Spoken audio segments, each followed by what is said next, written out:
Ben সাহেব আপনার গেটটা অনেক সুন্দর করে সাজিয়েছেন, থ্যাংক ইউ সো মাচ। কিন্তু আমাদের কিন্তু আগে থেকে সবকিছু কিন্তু পাকাপোক্ত হয়ে গেছে, মানে টাকা পয়সার লেনদেন কিন্তু সব ক্লিয়ার।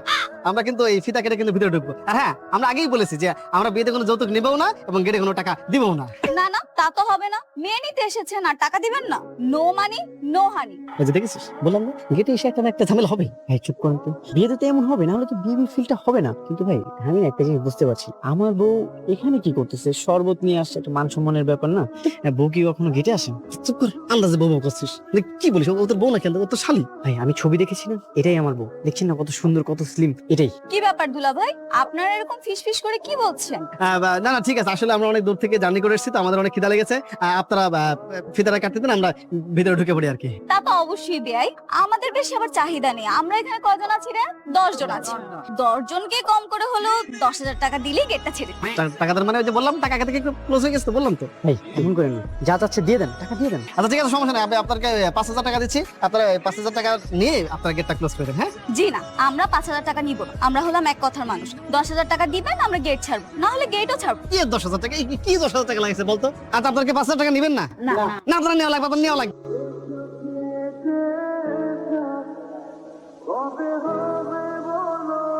ভাই আমি একটু আমার বউয়ের সাথে কথা বলতে চাই, একটু দেখা করে ব্যবস্থা করে দেন না। তোর কি মাথা মাথা খারাপ হয়ে গেছে? একটু পর কাজী সাহেব আসবে, বিয়ে পড়ানো হয়ে যাক, তারপর তোর বউকে দেখিস। তারপরে ভাই আমি কথা না বলে বিয়ে করবো না, আপনি কোনো একটা ব্যবস্থা করে দেন। এরকম শেষরা কেন রে? জীবনে মেয়ে দেখিস নাই? এমন করতেছেন, একটু দেখা করে ব্যবস্থা করে দেন না। হ্যাঁ তোরা থাক, আমি আসছি। দুলা ভাই দেখি বেয়াইদের মতো সারা বাড়ি ঘুরে ঘুরে বেড়াচ্ছে, ব্যাপারটা কি? না মানে এই যে তোমার দুলা ভাইয়ের পেয়েছে। কেন বেয়াই? আপনারা নিচে যেখানে প্যান্ডেলে বসেছিলেন তার ঠিক ডান পাশে একটা বাথরুম ছিল, দেখতে পাননি বুঝি? সেটা তো দেখেছি, কিন্তু বিয়ে বাড়ির সবাই সেখানে যাচ্ছে। হ্যাঁ সবাই সেখানে যাচ্ছে, নতুন বর হিসেবে তার গণবর্ষমে যেতে পারে না, তাই না? তার জন্য দরকার একটা এক্সক্লুসিভ ওয়াশরুম। তো প্লিজ হেল্প। তা ঠিক আছে, কিন্তু উপরের সবগুলো রুমই তালা মারা, শুধু আপুর রুমটাই খোলা আছে। এই মুহূর্তে আপুর রুমে নিয়ে যাওয়াটা কি ঠিক হবে দুলা ভাই? হ্যাঁ হ্যাঁ, আমি তো সেখানেই যেতে যাচ্ছি।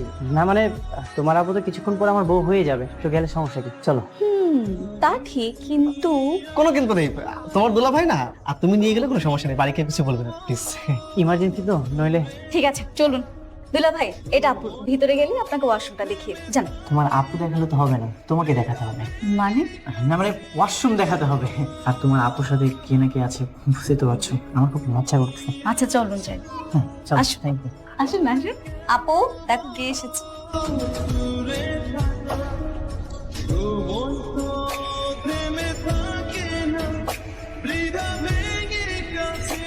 দুলা ভাই আসেন না, বসেন, আপুর সাথে কথা বলেন।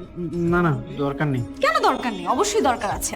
আর কথা বলতে তো পারেন আপনি, লজ্জার কিছু নেই তো। আমি একটু ওয়াশরুমে যাবো। ওয়াশরুমে যাবেন? ওয়াশরুম তো এখানে আছে, যান না যান। না বাইরে যাবো। দুলা ভাই লজ্জা পেন না।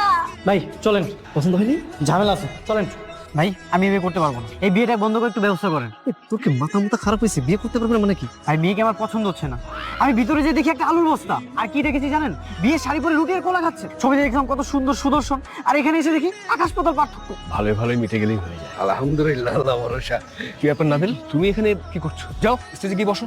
আঙ্কেল ওই আপনার সাথে একটু কথা বলবো। কি বল নাবিল, কি বলবি বল। আঙ্কেল ওই একটু পার্সোনাল কথা বলবো তো, সাইডে জি। বাবা তুমি এই বিয়েটা ভেঙে দাও, আমি এই বিয়ে করবো না। কি কি বলছিস এসব? এটা ফাজলামো করার সময় না নাবিল, যা গিয়ে বস। বাবা আমি ফাইজলামি করতেছি না, ওই মেয়েকে আমার পছন্দ হয়নি। পছন্দ হচ্ছে না কেন?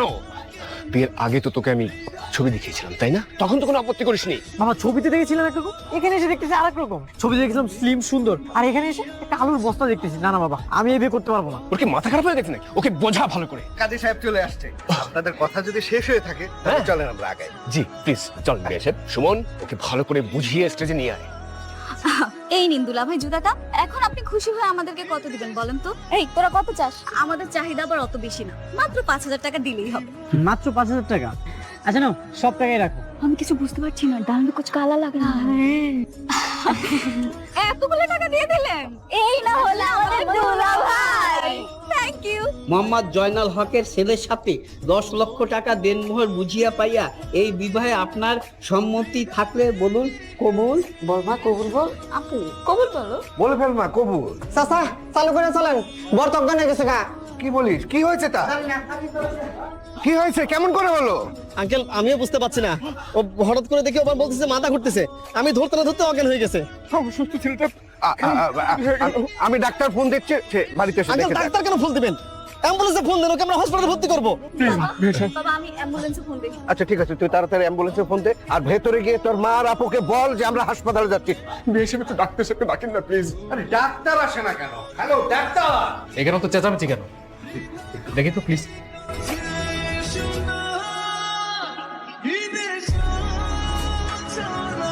কি ব্যাপার, রোগীর তো সবকিছুই ঠিকঠাক আছে, সমস্যাটা কি সেটাই তো বুঝতে পারছি না। আচ্ছা রোগীর পাশে এত লোক থাকা ঠিক না, তাহলে রোগী আরো বেশি অসুস্থ হয়ে পড়ে। প্লিজ আপনারা সবাই একটু বাইরে যান, রোগীর পাশে যে কোনো একজন থাকেন। একটু ভালো করে দেখবেন হ্যাঁ আমি দেখছি, প্লিজ। আপনি দেখছেন রোগীর অবস্থা কিন্তু খুবই খারাপ। পেটের মধ্যে গ্যাস জমে আছে, মুখের মধ্যে পাইপ দিয়ে গ্যাস অন্য জায়গা দিয়ে বের করতে হবে। বাঁচা মরার প্রশ্ন, খুবই খারাপ অবস্থা রোগীর। না ডাক্তার সাহেব, আমি সম্পূর্ণ সুস্থ, ভালো আছি। সেটা আমি আগেই বুঝতে পেরেছি, তবে এরকম অসুস্থ হওয়ার নাটকটা কেন করেছেন আপনি? আসলে ডাক্তার সাহেব আমি বিয়েটা করতে চাই না। বিয়ে করতে চান না কেন? বিয়ে করতে চাচ্ছেন না কেন? সে অনেক ঘটনা। ডাক্তার সাহেব আপনার কাছে রিকোয়েস্ট, আপনি সবাইকে বলেন আমি অনেক অসুস্থ, 7 দিন আমাকে বেড রেস্টে থাকতে হবে। না না না, সেটা সম্ভব না, কারণ আমি একজন ডাক্তার, আর ডাক্তার হয়ে এত বড় মিথ্যে কথা আমি বলতে পারবো না। প্লিজ ডাক্তার সাহেব, আপনি তো একজন লোককে সুস্থ রাখবেন, তার শারীরিক মানসিক সব দিকেই তো আপনাকে সুস্থ রাখতে হবে। আমি যদি এই বিয়েটা করি আমি মানসিক রোগী হয়ে যাবো। ডাক্তার সাহেব আপনাকে রিকোয়েস্ট, আপনি এতটুকু রাখেন। আচ্ছা আচ্ছা ঠিক আছে, কি করা যায় আমি দেখছি। কেমন দেখলেন ডাক্তার সাহেব? ভাগ্যটা ভালো যে আপনারা সময় মতো রোগীকে হসপিটালে নিয়ে আসছেন। আরেকটু দেরি করলে এই রোগীকে বাঁচানো মুশকিল হয়ে যায়। আচ্ছা শুনুন, আমি আপাতত কিছু মেডিসিন লিখে দিচ্ছি, কোনো চিন্তা করবেন না, রোগীর জ্ঞান ফিরেছে, খুব ভালো আছে এখন। আর একটা জিনিস কিন্তু আপনাদের ওই মাথায় রাখতে হবে, সেটা হচ্ছে যে পুরো 1 সপ্তাহ রোগীকে ওই বেড রেস্টে রাখতে হবে, কোনো রকম পরিশ্রম করানো যাবে না। তাহলে বিয়ে সাহেব, আপাতত আমরা বিয়েটা সেরে ফেলি, সেই ভালো। না আঙ্কেল, কি বলেন, এখন বিয়ে দেওয়া যায়? দেখলেন ডক্টর বলে গেল তো যে 1 সপ্তাহ বেড রেস্ট করতে হবে। হ্যাঁ বাবা, আমার মনে হয় বিয়েটা 1 সপ্তাহ পরে দেওয়াই উচিত। উনি আগে সুস্থ হোক। আর তাছাড়া আমাদের বাসায় যারা এসেছিল মেহমান, সব তো ইতিমধ্যে চলেই গেছে। আপনাদের মর্জি, তোরা জামাই বাবাদের কাছে থাক, আমরা একটু ওই বাইরের আত্মীয় স্বজন সব টেনশনে আছে, ওদেরকে আশ্বস্ত করি। এখন কেমন লাগছে দুলা ভাই? একটু ভালো। যাক আলহামদুলিল্লাহ। বিয়েটা তো 7 দিন পিছানো হয়েছে জানেন। আপনি আগে সুস্থ হন, তারপরে বিয়েটা হবে। বাবা আমার কেন জানি খুব সন্দেহ হচ্ছে, একটা সুস্থ স্বাভাবিক মানুষ হঠাৎ করে কিভাবে অসুস্থ হয়ে যায়? এখানে সন্দেহের কি আছে? অসুস্থ তো হতেই পারে। মা তুমি সবকিছু খুব সহজভাবে কেন দেখো বলো তো? তুমি দেখলে না বিয়েটা 1 সপ্তাহ পিছিয়ে দিয়েছে, তার মানে নিশ্চয়ই এখানে সন্দেহমূলক কিছু আছে। আমি ভাবছি আমি ছেলেটার সাথে কথা বলবো। আমি যদি ছেলেটার সাথে কথা বলি তাহলে বুঝতে পারবো। বাবা ওর যাওয়ার কোনো দরকার নেই। হ্যাঁ তাই তো আপু, আমি যাই, তোমার ক্ষতি হবে এমন কিছু আমি করবো না, মনে রেখো। কিরে ডাকলি কেন বল? ভাই একটা সুখবর আছে। কিছু খবর? মোহনা তো আমার সাথে আলাদাভাবে দেখা করতে চায়। মোহনাকে? আরে যার সাথে আমার বিয়ে ঠিক হলো না, তার ছোট বোন। ও তাহলে তো খুবই ভালো, যা দেখা কর। ও তুমি চলে আসছো? আমি তোমার জন্য কতক্ষণ ধরে ওয়েট করতেছি। আচ্ছা এখানে বসো। না না এটা ক্লিন না, তুমি এক কাজ করো, এদিকে আসো। না না থাক, আমি বলবো। আচ্ছা বলেন তো ঘটনাটা কি? কিসের ঘটনা বলো তো? এমন ভান করছেন যে আপনি কিছুই বুঝতে পারছেন না। আপনাকে দেখে তো কোনোভাবে অসুস্থ মনে হচ্ছে না। খুব সুন্দর করে নাচতে নাচতে রেস্টুরেন্টে চলে এসেছেন, তাহলে বিয়েটা কেন ক্যান্সেল করলেন? সত্যি বলবো? অবশ্যই সত্যি কথা শোনার জন্য আমি এখানে এসেছি। আমার না তোমার আপুকে পছন্দ না, আমার তোমাকে পছন্দ, তোমাকে আমার ভালো লেগেছে। কি আপনার কি মাথা ঠিক আছে? কি বলছেন এসব পাগলের মতো কথাবার্তা? আমার সবকিছু ঠিকঠাক আছে, আমার তোমাকে পছন্দ হয়েছে, আমি তোমাকে ভালোবাসি। আর সেদিন অজ্ঞান হয়ে অভিনয়টা বিয়েটা ভেঙে দেওয়ার জন্যই করেছিলাম। কি আপনি সেদিন অভিনয় করেছেন? ছি আপনি এতটা খারাপ। তুমি আমাকে ভুল বুঝতেছো, তোমার প্রতি আমার দুর্বলতা তুমি বোঝার চেষ্টা করো। আপনার মুখ থেকে আমি আর একটাও আজে বাজে কথা শুনতে চাচ্ছি না। ধ্যাৎ, আমি কার সাথে এখানে দাঁড়িয়ে দাঁড়িয়ে বকবক করছি? আমি আগেই বলেছিলাম ছেলেটার মধ্যে কোনো ঝামেলা আছে। কত বড় বেয়াদব তুমি, চিন্তা করো বাবা। সবকিছুই বুঝলাম, ছেলে পছন্দ করেছে তো তাতে কি হয়েছে? আরে ছেলের বাবা তো তোর বড় বোনকে দিয়ে বিয়ে করাতে চায়। সবকিছু কেমন জানি গোজামিল হয়ে গেল, এভাবে বিয়ের কাজ হয় নাকি? তাহলে বাদ দাও না মা। এই তো চুপ কর। কেন আপু চুপ করবে কেন? ওই ছেলেটার সঙ্গেই তোর বিয়ে দিব আপু, তুই চিন্তা করিস না। আমি ছেলের বাবার সাথে কথা বলে দেখে তিনি কি বলেন। উনি কি বললো সেটা জানার দরকার নেই, বিয়ে যেভাবে ঠিক করা হয়েছে সেভাবেই হবে। আমি বিয়ে না করলে কিভাবে হবে? বাবা আমি তো তোমাকে বিয়ে বাড়িতে থাকতেই তোমাকে বললাম, জানো আমি কি বিয়ে করবো না। সব মানুষ জানাজানি হয়ে গেছে, বিয়ের সবকিছু ঠিকঠাক, এখন তোর মেয়ে পছন্দ হচ্ছে না, এটা কেউ মানবে? আচ্ছা তুমি একটা জিনিস ভেবে দেখো, আমি যদি ওই মেয়েকে বিয়ে করি তাহলে তো আমি ভালো থাকতে পারবো না, ঠিক তেমন তোমরা ভালো থাকতে পারবে না, তোমাদের তো খারাপ লাগবে। আচ্ছা তুই কি চাস বলতো? মারিয়াকে নয়, ওর ছোট বোন মোহনাকে পছন্দ করি। বিয়ে ভেঙে দিয়ে বলছিস তুই পাত্রীকে না, পাত্রের ছোট বোনকে পছন্দ? ছি, এসব আগে জানলে আমি তোকে বিদেশ থেকে আসতে বলতাম না। বাবা এখন যেহেতু বিদেশ থেকে চলে এসেছি, কিছু একটা ব্যবস্থা করো, নাহলে কিন্তু বিয়ে না করে আমি আবার বিদেশে চলে যাবো। বাবা প্লিজ একটা ব্যবস্থা করো। আচ্ছা ঠিক আছে, দেখছি, দেখি কি করা যায়। হ্যালো, কেমন আছো মোহনা? আপনি আপনি ফোন করেছেন কেন? আমি আমার বাবাকে তো মোটামুটি ম্যানেজ করে ফেলেছি। ম্যানেজ করেছেন মানে কি ম্যানেজ করেছেন আপনি? আমার আর তোমার বিয়ের ব্যাপারে আমার বাবার সাথে আমি কথা বলেছি, আর বাবাকে বলেছি তোমার বাসায় কথা বলতে। আপনার তো সাহস কম না? আপনি ভাবলেন কি করে যে আমি আপনাকে বিয়ে করতে রাজি হব? রাজি হবে না কেন? আমি তো তোমাকে অনেক পছন্দ করি, আর আমরা দুজন মিলে অনেক হ্যাপি থাকবো। আপনার সাথে ভালো থাকার বিন্দু পরিমাণ ইচ্ছা আমার নেই। আপনি ফোনটা রাখেন। আচ্ছা, তুমি আমাকে সবসময় শত্রু মনে করো কেন? একটু সুনজরে তাকাতে পারো না? যে ছেলেটা বিয়ে করতে এসে পাত্রীর ছোট বোনকে পছন্দ করে তাকে সুনজরে দেখবো, এতটা খারাপ দিন আমার আসে। তার মানে আঙ্কেল এই বিয়েতে রাজি, তাই তো? হ্যাঁ, এখন মোহন এই বিয়েতে রাজি হলে আশা করি বিয়েটা হয়ে যাবে। কিন্তু তুই মেয়েটা সম্পর্কে যা বললি, আমার তো মনে হয় না মেয়েটা তোকে বিয়ে করবে। ওর ফ্যামিলিকে যদি কোনোভাবে ম্যানেজ করা যায় তাহলে ওর ফ্যামিলি ওকে বিয়ে করার জন্য রাজি করাবে। মাঝখান থেকে অনেক কিছুই হয়ে গেল। আমি আসলে আপনাদের কাছে এসেছিলাম একটা কথা বলার জন্য, কিন্তু কিভাবে যে বলবো ঠিক বুঝে উঠতে পারছি না। ভাইজান, আপনি একদমই শাই ফিল করবেন না। আপনার যা বলার আপনি মন খুলে বলতে পারেন। আসলে আমার ছেলেটা খুব আদরের, মামরা একমাত্র ছেলে তো। ও সেদিন আপনাদের ছোট মেয়েকে পছন্দ করেছে। ভাইজান, আপনি যদি আরেকটু ক্লিয়ার করে বলতেন। মানে আমি চাচ্ছিলাম যে নাবিলের সাথে আপনাদের ছোট মেয়ের বিয়ে হোক। ছেলে যাকে পছন্দ করে তার সাথে বিয়ে দিতে পারলে আমার খুব ভালো লাগতো, এই আর কি।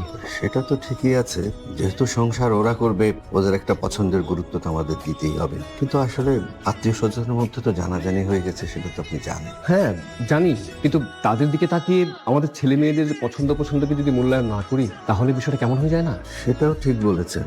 আমি আপনাদের কাছে হাত জোর করে ক্ষমা চাচ্ছি। যদি সম্ভব হয় তাহলে নাবিলের সাথে আপনাদের ছোট মেয়ে কি বলবে, আর তা না হয় আমাকে মাফ করে দিন। ঠিক আছে, আমি সম্মতি দিলাম। এত করে যখন বলছেন, থ্যাংক ইউ ভেরি মাচ। তোমরা নিজেরাই সব ঠিক করে ফেলবে, আমাকে একবার জিজ্ঞাসা করবে না বাবা? তোকে জিজ্ঞেস করার কি আছে? তোর বোন তো নিজে থেকে ওকে বিয়ে করতে চাচ্ছে না, আর ওই ছেলে যেহেতু তোকে পছন্দ করেছে, আমি তো সমস্যা দেখতেছি না। সমস্যা আছে, আমাকে পছন্দ করতে হবে, আমারটা জিজ্ঞেস করবে না? তোর বল, তোর বোনের মতো তোর একটা বয়ফ্রেন্ড আছে? এটা কেমন কথা মা? বয়ফ্রেন্ড কেন থাকতে যাবে? দেখ, আর ঝামেলা করিস না রে মা। এমনি বিয়েটা নিয়ে অনেক নাটক হয়ে গেছে। তার মানে তোমরা আমরা কি তার মানে আমরা যে ছেলের কাছে তোকে বিয়ে দিতে যাচ্ছি সেই ছেলেকে তোর বিয়ে করতে হবে? মিরপুর নিবাসী আমজাদ সাহেবের ছোট কন্যা মোহনা আক্তারের সাথে 15 লক্ষ টাকা দেনমোহর বুঝিয়া বিয়া, এই বিবাহের আপনার সম্মতি থাকলে বলো বাবা কবুল। আলহামদুলিল্লাহ, কবুল। আলহামদুলিল্লাহ। এবার ওকে বলতে বলেন। আমারটা আমাকে করতে দাও, আমি বুঝি। উত্তরা 7 নম্বর সেক্টর নিবাসী মোহাম্মদ রমজান হকের ছেলের সাথে 15 লক্ষ টাকা দেনমোহর বুঝিয়া পাইয়া এই বিবাহে আপনার সম্মতি থাকলে বলুন মা কবুল। কবুল বলো মা। থামেন, আমি বিষয়টা দেখছি, নিশ্চয়ই কোনো গোলমাল আছে। আঙ্কেল শোনেন, আমি রহস্যের গন্ধ পাচ্ছি, একটু সময় দেন আমাকে। একদম ঠিক আছে। দেখলে তোমার মেয়ের কারবার, নাটক করে। কাজী সাহেব, নীরবতা যদি সম্মতির লক্ষণ হয়ে থাকে তাহলে এই যে ওর অজ্ঞান হয়ে যাওয়াটা, এটাও কিন্তু একটা সম্মতির লক্ষণ। আপনি আগান, বিয়ে ওকে করতেই হবে। আপনি শুরু করেন। বাবা, বাবা আমি তো অসুস্থ, আমাকে হসপিটালে নিয়ে যাও তোমরা। কি বললাম দেখছো না? নাটক করতেছে। যতই নাটক করো, বিয়ে তোমাকে করতে হবে। কেন? আমি অসুস্থ, আমাকে হসপিটালে নিবে না, কিন্তু ওকে তো ঠিকই হসপিটালে নিয়ে গিয়েছিলে। আরে বাবা, নাটক করার ডাক্তারের দরকার নেই এখন আর। কাজী সাহেব আগান। তামসা, কবুল বল। এই বিয়ে তোকে করতেই হবে। বলে ফেল কবুল। কবুল কবুল কবুল। আলহামদুলিল্লাহ, আমরা মনে করতে পারি।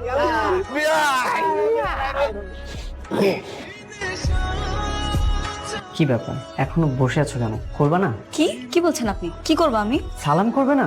এটা হচ্ছে নিয়ম, বাসা করে সালাম করতে। পারবো না, আপনি বসে পড়ুন, আমি সালাম করতে পারবো না। এখনো তুমি রাগ করে আছো?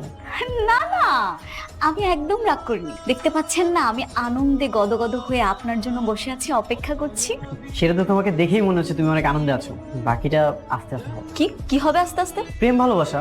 আমাদের তো এখন প্রেম ভালোবাসা হয়নি, বিয়ে যেহেতু হয়ে গেছে এখন থেকে অনেক প্রেম ভালোবাসা হবে। চিটার কোথাকার, বাটপারি করে বিয়ে করেছেন আবার প্রেম ভালোবাসা করতে চান, তাই না? দেখো, তোমাকে মন থেকে পছন্দ করেছি, এই জন্য সবাইকে রাজি করিয়ে তারপর তোমাকে আমি বিয়ে করেছি। আমার মনের মধ্যে কিন্তু কোনো ভেজাল নেই। তুমি আমাকে ভেঙাচ্ছ। আচ্ছা সত্যি করে বলো তো, তুমি আমাকে প্রথম দেখা পছন্দ করোনি? আমি জানি তুমি আমাকে পছন্দ করেছো, তুমি তোমার আপুর ভাই বলতে পারোনি। এখন সত্যিটা বলো, এখন তো বিয়ে হয়ে গেছে।